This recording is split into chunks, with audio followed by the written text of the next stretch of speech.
ये जो उत्साह और जोश इसलिए दिखाई दे रहा है कि लोगों को इंतजार था 10 मार्च का जब परिणाम आएगा, लेकिन जिस तरीके से कल मतदान हुआ है, वोट पड़ा है, जो चुनाव का परिणाम आना था 10 मार्च को, वो कल शाम ही परिणाम आ गया है।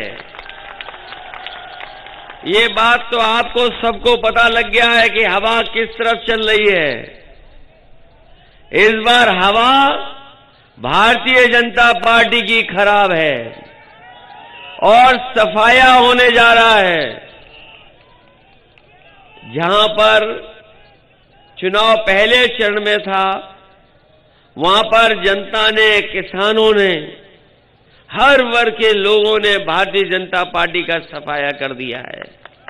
और रहा बचा ये दूसरे चरण का जो चुनाव होने जा रहा है, सहारनपुर से लेकर के रामपुर और आगे तक जो चुनाव है, इसमें भारतीय जनता पार्टी का नामो निशान भी खत्म हो जाएगा। कोई जीतने वाला नहीं है।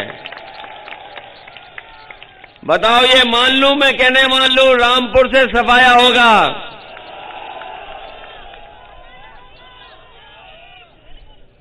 होगा कि नहीं होगा सफाया? और सफाया नहीं हुआ तो याद रखना, अभी कुछ दिन पहले खाद लेने गए होगे। बताओ, खाद मिल गई कि नहीं मिल गई? और जब घर पे आए होगे, खाद की बोरी चेक की होगी तो 5 किलो साफ हो गई कि नहीं हो गई? ये बोरी में चोरी करने वालों को वोट तो नहीं दोगे? और गन्ने का बकाया अभी भी बकाया है, भुगतान नहीं हो पाया। बिजली का जब बिल आता है तो करंट लगता है कि नहीं लगता है? और जैसे ही बिजली का बिल हाथ में आता है, हमारे गरीब लोगों को करंट लग जाता है बिल से। कुछ लोगों पर मुकदमे भी हैं, परेशान भी किया बिजली को लेकर के। इसलिए समाजवादी पार्टी ने तय किया है, समाजवादी सरकार बनेगी तो हमारे गरीबों को 300 यूनिट का कोई बिल आने वाला नहीं है बिजली का। 300 यूनिट बिजली फ्री। और जैसा नेताजी ने किया था, सिंचाई के लिए बिजली माफ, एक भी पैसा सिंचाई के लिए नहीं देना पड़ेगा। ये हमारे पुराने कर्मचारी लोग जानते होंगे। ये कर्मचारी लोग लगातार मांग कर रहे थे कि उनकी पुरानी पेंशन बहाल हो। जो अधिकारी कर्मचारी थे वो मांग करते थे पुरानी पेंशन बहाल हो। और जब हम चले जाएं तो किसी भी कर्मचारी से पूछ लेना कि बताओ, आप पुरानी पेंशन बहाल चाहते थे कि नहीं चाहते थे?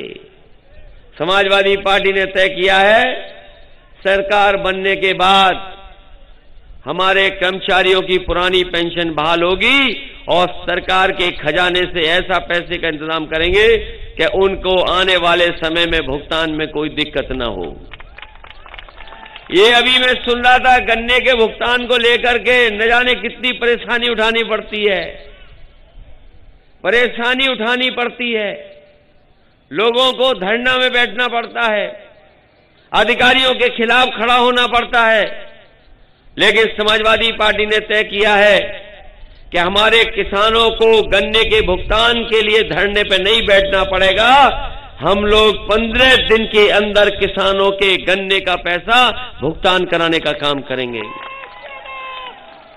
और उसके लिए बजट से अलग से पैसा रखेंगे। किसान अपना गन्ना देगा और 15 दिन के अंदर उसका भुगतान हो जाएगा। इसका बुरा मत मानिए, ये भी बीजेपी के खिलाफ है। आप चलो बगल में पूछ लेना, बीजेपी के खिलाफ वोट दोगे कि नहीं दोगे? ये भी दे देगी बीजेपी के खिलाफ। ये देखो, बीजेपी गई।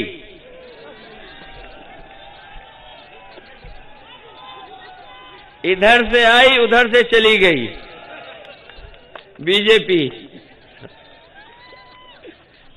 इसलिए साथियों, ये चुनाव हमारे आपके भविष्य का चुनाव है, लोकतंत्र को बचाने का चुनाव है। बाबा साहब भीमराव अम्बेडकर जी ने हमें संविधान दिया और संविधान से हमें बहुत हक और अधिकार मिलते हैं।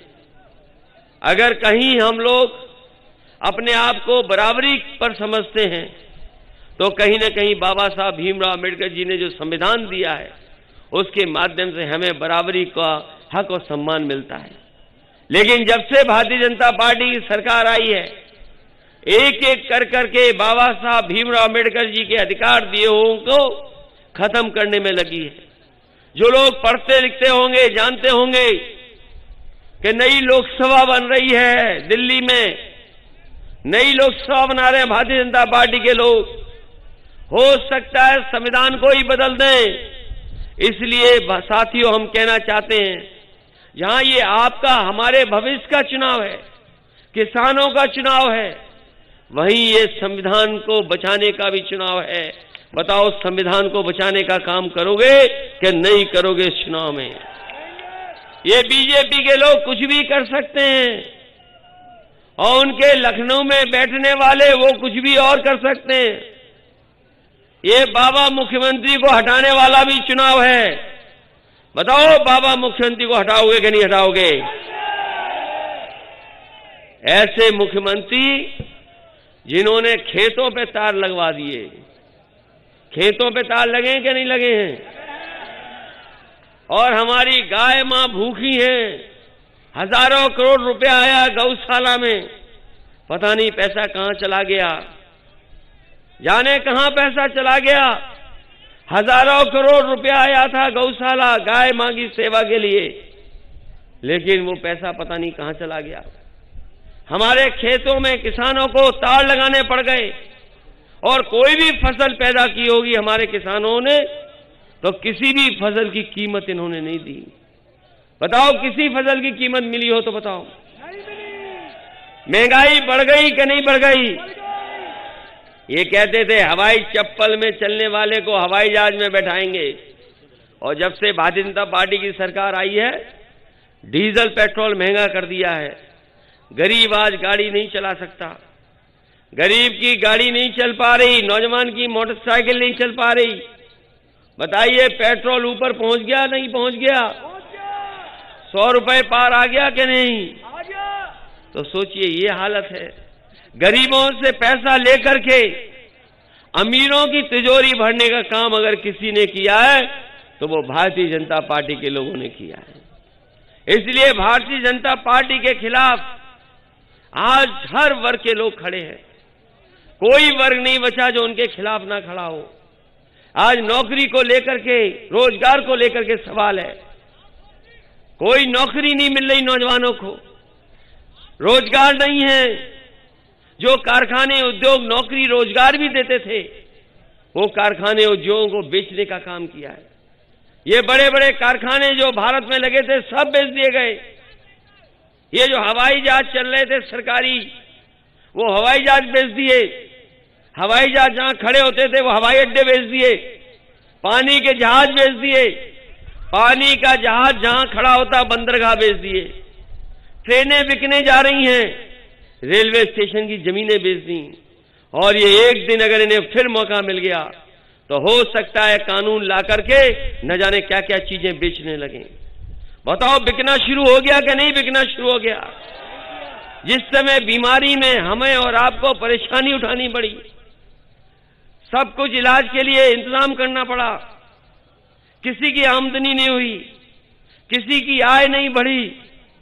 जिस समय कोरोना की बीमारी आई, लॉकडाउन लगा, सब कुछ बंद हो गया, कारखाने उद्योग बंद हो गए, बाजार बंद हो गए, कोई नहीं चल पाया। उस समय हमारे आपके पैसे धंधे भी बंद हो गए। और उस समय का हिसाब किताब लगाओ, देश के कुछ उद्योगपति न जाने कहां पहुंच गए। और अभी अखबार में आया है कुछ दिन पहले, जो पीछे पीछे थे उद्योगपति वो आज भारत के नंबर 1 उद्योगपति बन गए हैं। सोचिए, गरीब गरीब होता जा रहा है, जिन पे पैसा था वो सबसे ऊपर पहुंच गए। ये गरीबों की सरकार नहीं है, ये अमीरों और उद्योगपतियों की और बड़े लोगों की सरकार है। बताओ गरीबों, आपको, नौजवानों को, क्या गरीबों की आमदनी बढ़ी? नौजवानों को नौकरी रोजगार मिले? और हमारे बाबा मुख्यमंत्री कहते हैं कि सरकार आएगी तो गर्मी निकाल देंगे। हमारे बाबा मुख्यमंत्री, जिन्हें कुछ नहीं पता, लैपटॉप भी नहीं चला पाते। ये जो मोबाइल हमारे नौजवान गांव वाले सीख गए हैं, आप में से जितने बैठे थोड़ा बहुत चला लेते होंगे, लेकिन हमारे बाबा मुख्यमंत्री मोबाइल भी नहीं चला पाते हैं। अभी कह रहे थे हमने लैपटॉप बांट दिया, स्मार्टफोन बांट दिया। बताओ रामपुर वालों, किसी को मिला स्मार्टफोन, लैपटॉप? कहीं मिला हो तो बता दो। नहीं मिला है। नौजवानों, किसी को नहीं मिला होगा। और समाजवादियों ने जो भी दिया होगा, आज भी चल रहा होगा, आज भी बंद नहीं हुआ होगा। तो जो लोग गर्मी निकाल रहे थे, हम नौजवानों को कहना चाहते हैं, हम लोग रोजगार और फौज में नौकरी और पुलिस में नौकरी निकालने का काम करेंगे, तब जाकर के भारतीय जनता पार्टी की गर्मी निकलेगी।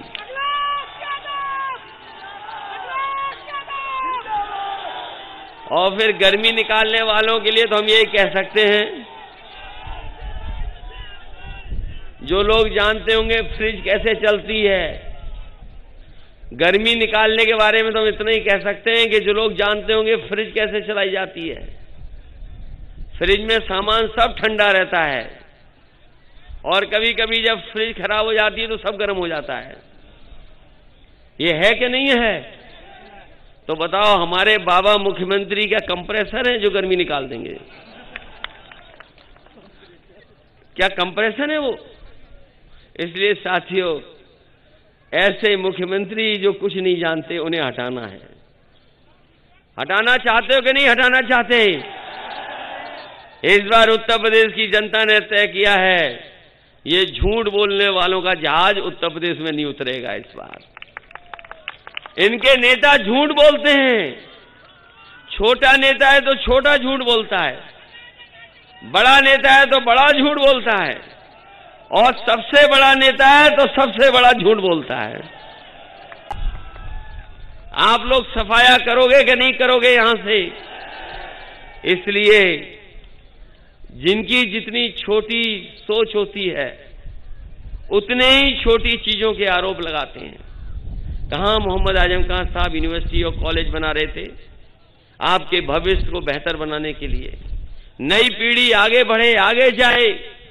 ये भारतीय जनता पार्टी के लोग नई सोच के खिलाफ हैं, पढ़ाई के खिलाफ हैं।